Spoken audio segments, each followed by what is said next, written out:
ಕಳ್ಕೊಂಡ ಬೇರೆ ಯಾರಿಗೂ ಕಳ್ದದ್ದಲ್ಲ, ಮತ್ತೆ ನಿನ್ನೇ ಕಳ್ದದ್ದು. ನನ್ನ ಹೆಸರು ಅದ ಅಲ್ಲ, ನಿನ್ನೆ ಹೆಸರು ಅದಲ್ಲ ಅಂತ ಗೊತ್ತುಂಟು. ಆದರೂ ಕಳೆದಿಟ್ಟ ಚಿತ್ರದ ಹಾಗೆ ಕಂಡವರ ಕಣ್ಣು ಮನ ಸೆಳೆಯುವ ಹಾಗೆ ಕಂಗೊಳಿಸ್ತಾ ಇದ್ದವಳು ನೀನು. ನಿನ್ನ ಹೆಸರೇನಂತ ಗೊತ್ತಿರ್ಲಿಲ್ಲ, ಸರಿ ಹೀಗೆ ಕರೆಯಬೇಕು ಅಂತ ನನಗೆ ಅನ್ನಿಸಿತು.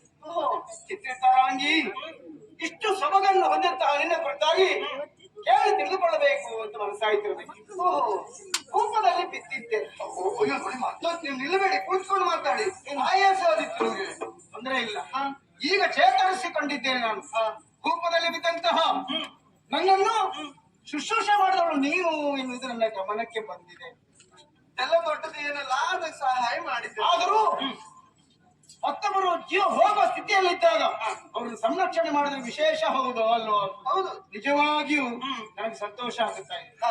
ಸಾಯುವ ಸ್ಥಿತಿಯಲ್ಲಿದ್ದಂತಹ ನನ್ನನ್ನು ಬದುಕಿಸುತ್ತಾ ನಿನ್ನ ಕುರಿತಾಗಿ ಕೇಳುವ ಕುತೂಹಲ ಕಾಣುತ್ತಾ ಇದ್ರೆ ಘೋರವಾದಂತಹ ಕಾಂತಾರ. ಈ ಕಾಂತಾರದ ಮಧ್ಯದಲ್ಲಿ ನೀನೊಬ್ಬ ಕೈತಿ ನನ್ನ ಸಮೀಪದಲ್ಲಿ ನಿನ್ನಂತ ಪ್ರದ್ರೂಪಿ ಅಂತ ಹೆಣ್ಣೋರುಗಳು ಹೀಗೆ ಏಕಾಂಗಿಯಾಗಿ ಇಲ್ಲಿ ತಿರುಗಾಡ್ತಾಳಂತಾದ್ರೆ ಏನೋ ಒಂದು ಕಾರ್ಯಕಾರಣ ಅಂತ ಇರ್ಬೇಕು.